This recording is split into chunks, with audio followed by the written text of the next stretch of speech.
பேசிக்கா நான் வந்து நான் வெஜிடேரியன். ஓகே. நிறைய இப்ப ஜபம் மாலைலாம் பண்றேன். பட் அப்பப்ப நான்வெஜ் கொஞ்சம் சாப்பிட்டுடுறேன். அது ஹவு கேன் பி ம். அவாய்ட்? ம். நீங்க சொன்னீங்கல்ல சாண்டிங் பண்றீங்கன்னு சொல்லிட்டு அந்த சாண்டிங் இன்க்ரீஸ் பண்ணிட்டே இருங்க. பிளஸ் பகவத்கீதையில் நம்மளுக்கு கிருஷ்ணர் ரொம்ப தெளிவா சொல்றாரு, இதெல்லாம் வந்து நம்ம தவிர்க்க வேண்டிய உணவுகள் அப்படின்னு சொல்லி சொல்றாரு. ஏன் நம்ம நான்வெஜ் தவிர்க்கணும் அப்படின்னு சொல்லி கேட்டோம் அப்படின்னா, ஃபர்ஸ்ட் உடல் ஆரோக்கியத்துக்கு அது ரொம்ப நல்லது. அது நம்ம இப்ப எல்லாருமே வெயிட் லாஸ் அப்படின்ற ஒரு விஷயத்துக்கு வந்துட்டு இருக்காங்க. ஸோ வெயிட் லாஸ் பண்ண வேண்டியவங்க, இல்ல வந்து டயட் பண்றவங்க, இல்ல வந்து கேன்சர் பேஷண்ட்ஸ், இல்ல இயற்கை மருத்துவத்துக்கு போறவங்க, இவங்க என்ன சொல்றாங்க அப்படின்னா, முடிஞ்ச வரைக்கும் நான்வெஜ்ஜ அவாய்ட் பண்ணுங்க அப்படின்னு சொல்லி சொல்றாங்க. ஏன்னா நம்முடைய உடல் பாகே பார்த்தோம் அப்படின்னா நான்வெஜ்ஜுக்கான உடல் கிடையாது. பல்லுல இருந்து நம்முடைய டைஜஸ்டிவ் சிஸ்டம்ல இருந்து நான்வெஜ்ஜுக்கான உணவு கிடையாது. ரொம்ப சாஃப்டான ஃபுட் சாப்பிடறதுக்கு தான். நம்ம அதே போல ரொம்ப ஹெவியான ஒர்க் பண்றவங்களும் கிடையாது. யாரும் இன்னைக்கு வந்து ரொம்ப ஹெவியா ஒர்க் பண்றவங்க கிடையாது. ரொம்ப லைட் வெயிட்டான ஒர்க் தான் நம்மளா பண்றோம். உட்காந்துட்டே இருக்க மாதிரி தான் ஒர்க் பண்றோம் மேக்ஸிமம். ஸோ அதனால நான்வெஜ் ஃபுட் அப்படிங்கிறது நமக்கான உணவே கிடையாது. அதனால இதை நம்ம புரிஞ்சுக்கிட்டோம் அப்படின்னா கொஞ்சம் கொஞ்சமா தவிர்க்க ஆரம்பிச்சலாம். இன்னைக்கு வெஸ்டர்ன் கண்ட்ரில வேகன் அப்படின்ற ஒரு மூவ்மெண்ட் வந்துட்டு இருக்கு. ஏன்னா வெஸ்டர்ன் முட்டை கண்ட்ரி தான் நிறைய நான்வெஜ் சாப்பிடுவாங்க. இப்ப எல்லாரும் வேகன் வந்துட்டு இருக்காங்க. வேகன்னா என்ன அர்த்தம்? ஈவன் வந்து அவங்க பசும்பாலை கூட அவாய்ட் பண்றாங்க. மற்ற எல்லா விஷயங்களும் வச்சுட்டு கம்ப்ளீட் வெஜிடேரியனுக்கா வந்து மாறிட்டு இருக்காங்க. ஸோ அது வந்து உடலுக்கு ரொம்ப நல்லது முதல். ரெண்டாவது மனசுக்கும் ரொம்ப நல்லது. ஏன் மனசுக்கு நல்லதுன்னு சொல்லி சொல்றோம்னா, நிறைய ஸ்டடீஸ்ல என்ன சொல்றது அப்படின்னா, இப்ப நம்ம ஒரு மிருகத்தை கொல்ல போறோம்னு வச்சுக்கோங்களேன், முதல்ல அந்த மிருகத்துக்கு பயம் வரும். நம்மள கொல்ல போறாங்கன்ற பயம் வரும். அந்த பயமானது அதனுடைய டிஎன்ஏல போய் ஃபுல்லா எம்பேட் ஆகி போயிடும். 2வது அந்த மிருகத்துக்கு சோகம் வரும். ஐயோ! நம்மள கொல்ல போறாங்களே! நம்ம போக போறோமே அப்படின்ற சோகம் வரும்.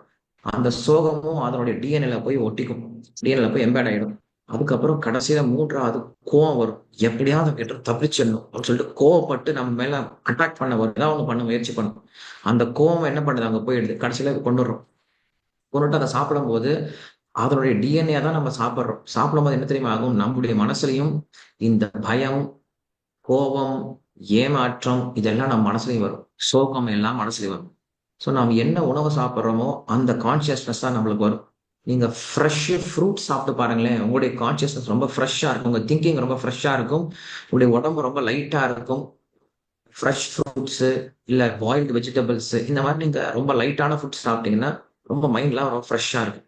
ரொம்ப ஹெவியான ஃபுட் சாப்பிட்டீங்க அப்படின்னு ஹெவியான ஃபுட்னா இது இந்த மாதிரி தான். இந்த மாதிரி உணவுகளை சாப்பிட்டோம் அப்படின்னா மைண்ட் ரொம்ப ரிலாக்ஸா இருக்கா, ரொம்ப டென்ஸ்டாவே இருக்கு. இன்னைக்கு மக்களுக்கு நிறைய பேருக்கு மனசுல தான் ஸ்ட்ரெஸ் அதிகமா இருக்கு. டிப்ரெஷனுக்கு காரணம் என்ன அப்படின்னா டிப்ரெஸ்டு உணவை சாப்பிடுறாங்க.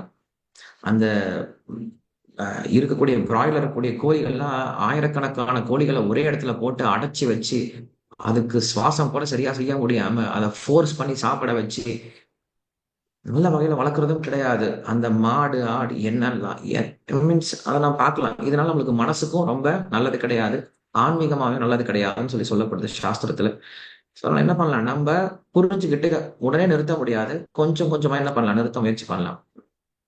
நான் வந்து நன்றி. தினசரி சாப்பிட்டுருந்தேன் அப்படின்னா, வாரத்துக்கு 1 நாள் அப்படின்னு நம்ம கொண்டு வந்துடலாம். ஏன்னா அப்படிதான் நடந்துட்டு இருந்தது இதுக்கு முன்னாடி. நான் சின்ன பையனா இருக்கும்போது எனக்கு நல்லா தெரியும்.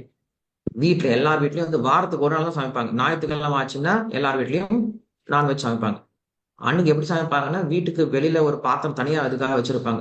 அந்த பாத்திரத்துல சமைச்சு சாப்பிட்டுட்டு அந்த பாத்திரத்த வெளிய வச்சுருவாங்க. அந்த பாத்திரத்த சமையல் அறைக்குள்ளேயே கொண்டு வர மாட்டாங்க. நான் அப்படிலாம் பார்த்துருக்கேன். அதுவும் நான்வெஜ் சாப்பிட்டு குளிச்சுட்டு தான் வீட்டுக்குள்ளாரே வருவாங்க. இப்படிலாம் அன்னைக்கு காலம் இருந்தது. அது கொஞ்சம் கொஞ்சமா படிப்படியா மாறி போய் அப்புறம் தினசரி சமைக்க ஆரம்பிக்கிறது. அப்புறம் 3 வேளை சமைக்க ஆரம்பிக்கிறது.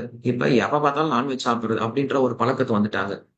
அது உடம்புக்கு ரொம்ப நல்லது கிடையாது. நம்மளுடைய உடம்பு கொஞ்சம் ரெஸ்ட் வேணும். உடம்பு வந்து லைட் ஃபுட் தான் சாப்பிடணும். ரொம்ப ஹெவி ஃபுட்லாம் சாப்பிடக்கூடாது நம்ம. இதெல்லாம் புரிஞ்சுக்கிட்டு நீங்க என்ன பண்ணலாம்? கொஞ்சம் கொஞ்சமா நிறுத்த முயற்சி பண்ணுங்க. வேற ஒண்ணும் கிடையாது. உடனே நிறுத்த சொல்லல. பட் நீங்க ஹரே கிருஷ்ணா மதத்த தொடர்ந்து சொல்லிட்டு இருந்தீங்கன்னு வச்சுக்கோங்களேன், கிருஷ்ணருக்கு நெய்வேத்தியம் பண்ணிட்டு தினமும் சாப்பிடுங்க. கிருஷ்ணருக்கு நெய்வேத்தியம் ஏதாவது ஒண்ணு பண்ணுங்க. தினமும் நம்ம சாதம் சமைப்போம். சாதத்துல கொஞ்சம் நெய்ய ஊத்தி, கொஞ்சம் துளசிய போட்டு, "கிருஷ்ணா அத எடுத்துக்கோ" அப்படின்னு சொல்லிட்டு, வெறும் சாதத்த நெய் ஊத்தி குடுத்துட்டு, அத அத கொஞ்சம் கொஞ்சமா பிரசாதமா எல்லாரும் சாப்பிட்டுருங்க. தினமும் இந்த ஹரே கிருஷ்ணா மந்திரம் சாண்ட் பண்ணிட்டு இருங்க. போக போக ஒரு 3 மாசத்துல என்ன பண்ணுவீங்க? நீங்களே இதெல்லாம் வேண்டாம்ப்பா நமக்கு போதும்ப்பா. இதெல்லாம் நமக்கு எதுக்கு? அப்படின்னு சொல்லிட்டு நீங்களே நிறுத்த ஆரம்பிச்சுருவீங்க. நீங்க எதையும் விட தேவையில்ல. அது உங்கள விட்டு தானா போக ஆரம்பிச்சுரும். கிருஷ்ணர் அத செஞ்சுருவாரு. ரொம்ப நன்றி சார். ஹரே